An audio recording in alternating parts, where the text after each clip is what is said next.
Dominant showing by Kansas State, 31-12 in points off turnovers, 24 forced by K-State here tonight, and they've hit 9 threes. And depth, 25 bench points for K-State, 70 here tonight. Brian Smoller, Missy Heydrich back with you at Bramlage as K-State wraps up exhibition play against the Ichabods, ready for the opening test coming up Monday morning at 11 a.m.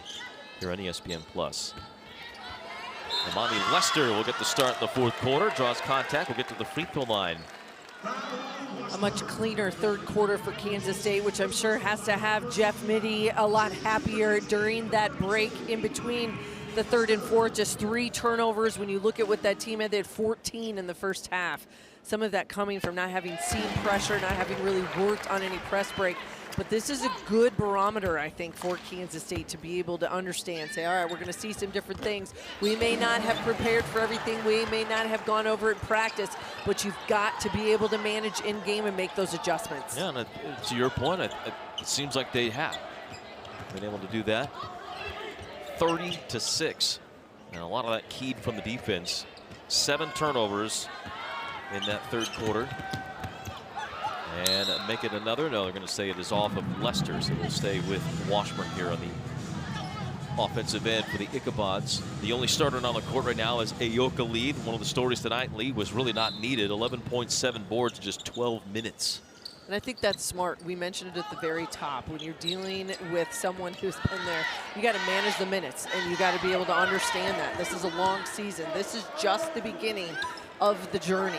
High expectations, big goals, all the things that you're going to hear, the buzzwords over the course of the first few weeks of the season.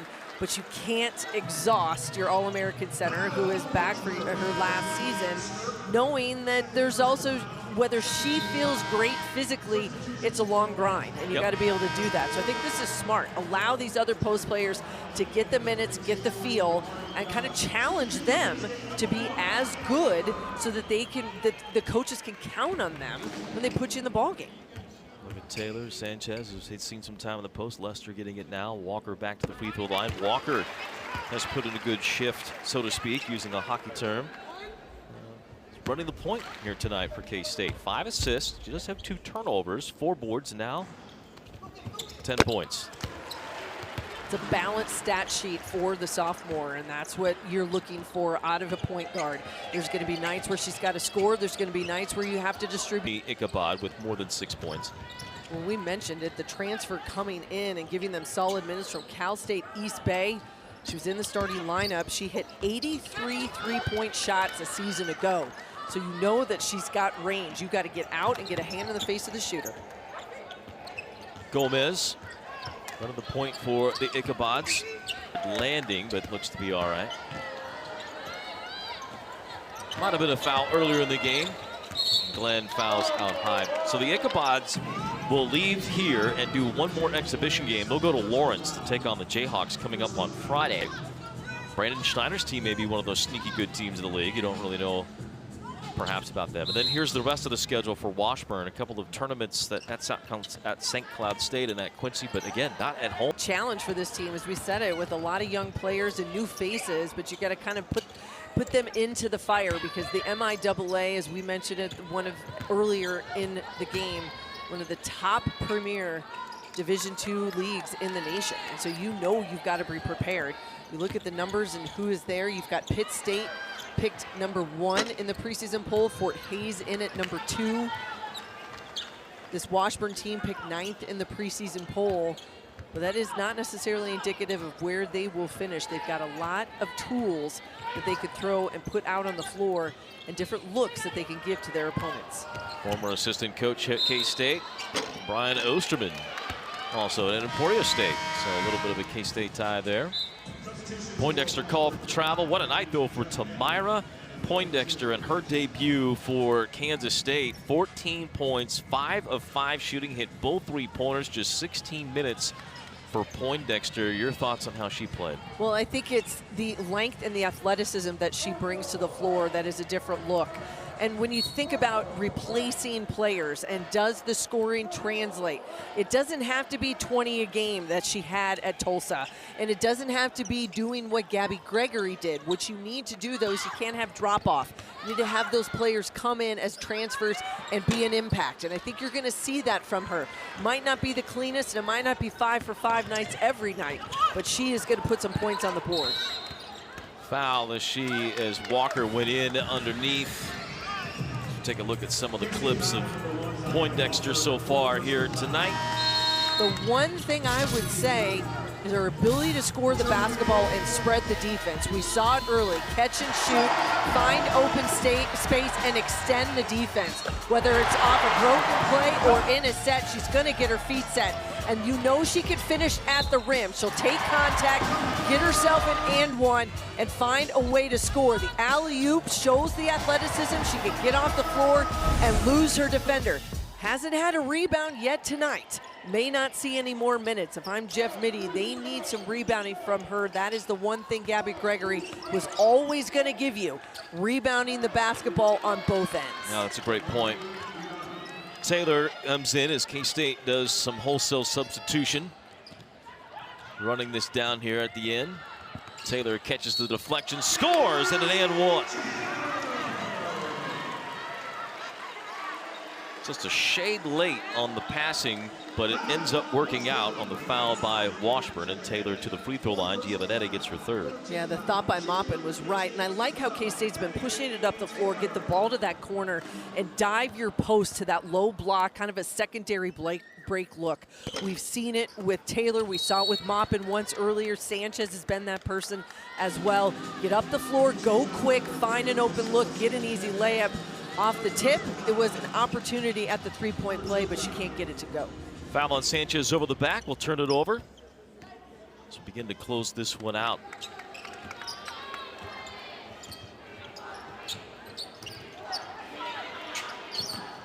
Starts for real on Monday. One other exhibition game tonight. Iowa State takes care of Division III Central out of Iowa. Central, if memory serves, southwest of Des Moines, or southeast of Des Moines. Not Pella, Iowa is where they're from. And Iowa State won tonight 105-53 in that one. Audie Crooks, not unsurprisingly, 20 points, 9 rebounds in 17 minutes. Double-double near for her. Star center.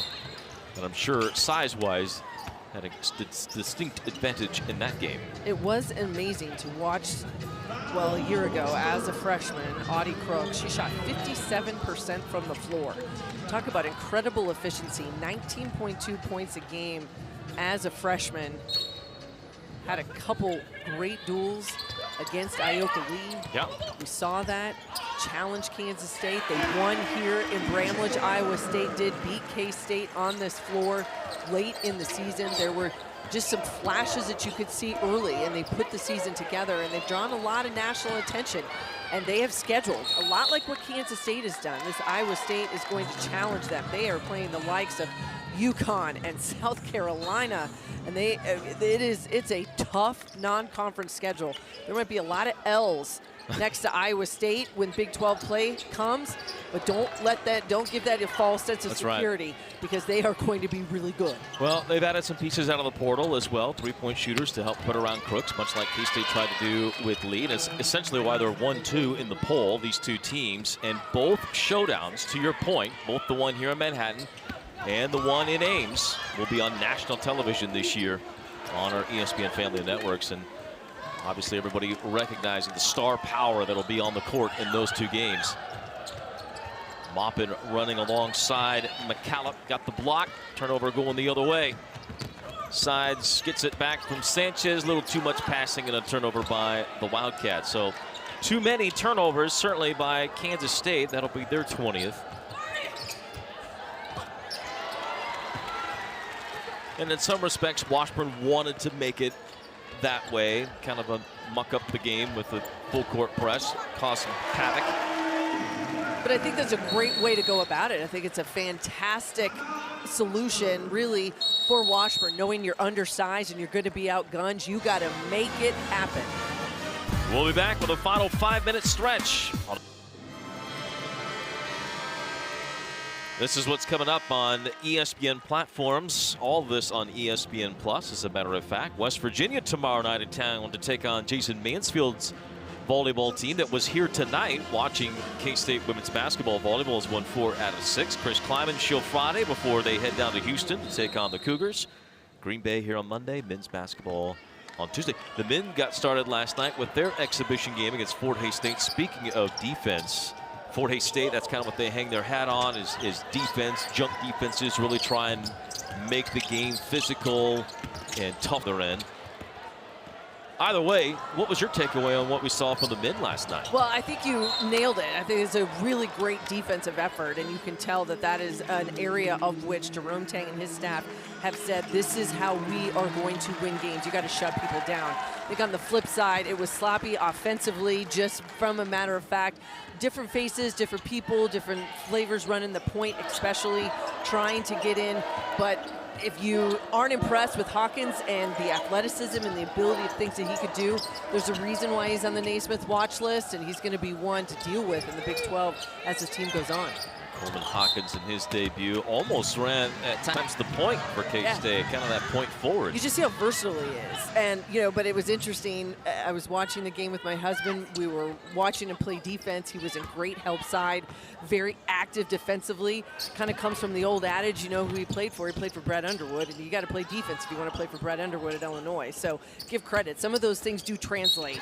Things that come from the portal, it doesn't always work, but I think that's the thing. You don't have to reteach kids sometimes those little pieces that help them become even better players. Yep, Jerome Tang and even Jeff Mitty have talked about this, that they were specific in what they were looking for out of the portal, the skill sets that you're talking about. This is what we want, this is what we want to add, and you see here Taylor getting to the free throw line to shoot 2, an important final few minutes for Taylor. We talked about her before, backup post player for the Wildcats. They wanted to find another big body to be able to put down in the post. You have to fill need. I think we have gone away in college basketball from the idea that you are going to fill a roster with maybe projects or players that might help me a year or two down the road. That isn't the reality anymore because of the way that the portal swings. And it goes both directions. You have players going and leaving your program, and you have players coming into your program.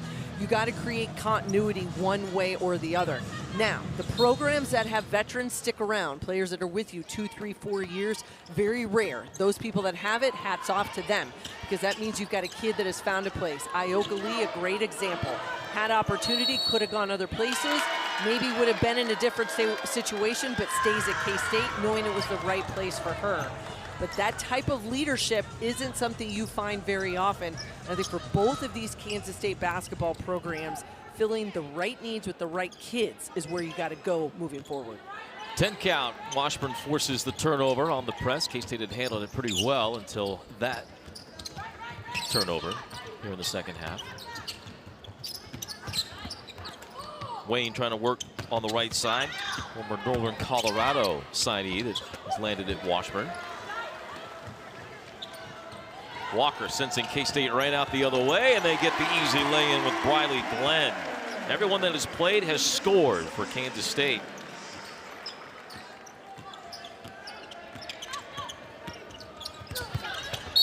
And Maupin with her length, able to force the turnover. It's one of the things this defense, I think the glimpses that has shown tonight, getting out in the passing lane, pressure on the basketball, and being in good help side. There's been a lot of times tonight where that rotation has come, and when Washburn thought they had an open lane for penetration or they were going to get a kick out for an open 3 in the corner, the rotation from the Wildcat defense was there, an extra player make the next pass, and they were able to shut it down. The defense is definitely at the point, I think, where you can say they have made some great progress in these first few weeks of practice. Some of the offensive decisions, the sloppiness, that's what's going to be cleaned up here over the next few days.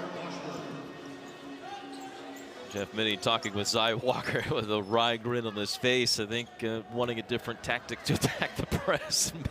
Coach Mitty rubbing his eyes 22 turnovers by K-State, offsetting an 84-point offensive production. Well, I would say it's kind of the worst place that you can pick your dribble up is right across that half-court line. Arnold becomes a third defender, put yourself in that trap spot, and that is a tough one to get out of. But that's the learning curve for a young ball handler. She didn't have to handle the basketball a ton a year ago. In the minutes she came, she played in every game, all 34. But she was really coming in off the bench in more of that two-guard spot. She's going to be more of a primary ball handler. That's why these are great learning experiences for her as she prepares for the regular season. And the free throw put in for the Ichabods. Last year, third in the MIAA. Or first in the MIAA in free throw attempts, 24th in the country. They get to the line a lot. That was the MO from last year. Didn't spend much time talking about Yabari Widada, but she will be a central focus for them in the post. It's an undersized post player, 6'2", but can really score. I like one of the terms that Coach Wesleyan used. She said explosive, and that's one of those things that she can bring to the floor for Washburn. A matchup problem for a lot of teams in the MIAA. It's both free throws on the other end. State seeing their lead cut into a little bit, but the final result not out. Walker the head up, throws the no-look pass, gets it down, Mop and feeds inside to Lester, knocked away. Lester trying to draw contact. Another offensive board for the Wildcats.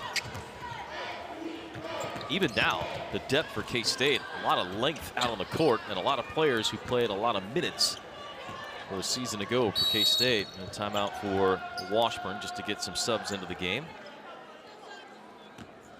Lauren Lubert, freshman from Missouri, will come into the contest along with Jansky. We saw her earlier. She's from Magnolia, Kansas. And Mercedes Spray back in, another Kansas native.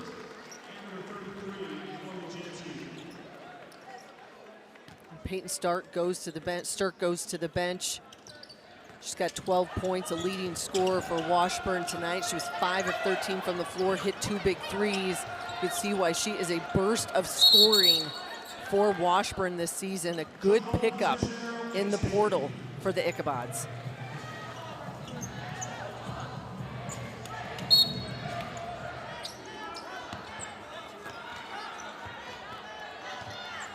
And you start using the word grit to describe your team, and that's what you want as culture. That means playing a full 40 minutes, and that is exactly what Washburn is doing. Despite the score, they are staying relentless on the defensive pressure here to the final whistle. Just great experience for these young players. You see so many freshmen on the floor getting a taste of it, understanding what this looks like.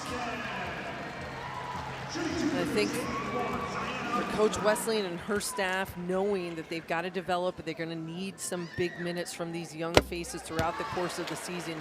No better opportunity than tonight here against Kansas State, and when they will go to Lawrence and play their exhibition game on the 1st against Kansas. Walker misses the second. The Wildcats 16 of 27 at the free throw line, so that's also an area that I'm sure will be pointed out. This late of a game in an exhibition, if that ball had been tipped to Maupin earlier, she might have tried to do what she does in warm-ups, and that's throw down a dunk. Not as rare as it once was in the women's game. It's not common, you would say, but it is more frequently heard that people start to do it. Turnover on the inside. Here's Maupin with the break and then gets rewarded with the lay-in. Yeah, she creates her own offense with her own defense, and just her ability to get up and down the floor just like that, and to find an open player to finish for Taylor. A couple they haven't done early in the 4th quarter, but that one they get to go. 6 players have 9 or more for K-State. 4 now in double figures with that make by Taylor, and that should just about do it. Washburn will dribble it out. We'll see if they make one final push for a basket here in the final 10 seconds. Gomez gets blocked by Walker. She knows all about that step to the left move guarding Caitlin Clark the last couple of years. In that series, it saw K-State win 2 out of 3. Last 5 seconds, Gomez trying to get it into Jansky, but it'll be a turnover fittingly to end the game for Washburn. A dominant showing by Kansas State in their first public performance. And the Wildcats, 11 of 12 that played, scored at least 3 points. Poindexter leads the way with 14 points on a perfect 5 of 5 shooting. We'll hear from Jeff Vitti in the postgame, but if you're the Wildcats, I think you accurately described this early, which is you're getting stuff on film because you have a veteran team trying to fine-tune. Now you can go into the room. The real work begins kind of right now, right? From here to Monday. Absolutely. It starts tomorrow, both in the practice gym and in the film room. This team's got to break it down. You got to think about the things that they did well, and then where can they make those improvements. We know that they're going to hang their hat at their defense. They did it a season ago. They held teams to just 57.9 points a game. Tonight, you do it against a Washburn team where you hold them to 36. You cause 31 turnovers. A lot of those self-inflicted by the Ichabods. But I like the aggressiveness, and you got to set the tone. Now what you need is that consistency. High intensity each and every time they get on the floor. They get in that film room. They go to the weight room. As we said earlier, it's a record that you're going to feel like it's going to be on repeat. High expectations, big goals. That takes a lot to get them accomplished. Well, let's go to Sophie Smith, who's with Jeff Vitti. Coach, lots of players off your bench tonight. What did you think of the depth and the overall performance of your team? Yeah, I think we'll, like always this time of the year, you're going to see some good stuff and you're going to see some stuff you don't like. Turnovers were sloppy at times, but I will say that I really liked some unselfish plays out there. I thought we did some good things there. Thought defensively we got a little bit better, and so all in all, we'll see some good things, see some not so good things. Poindexter made her debut tonight. What is she going to bring to this Wildcat team? Yeah, I think as she gets more comfortable, I actually thought she was a little more tentative early. We want her to be aggressive. She's a talented player, so she can play both ends and do a lot of good things. Great first win. Congrats, Coach. Thank you.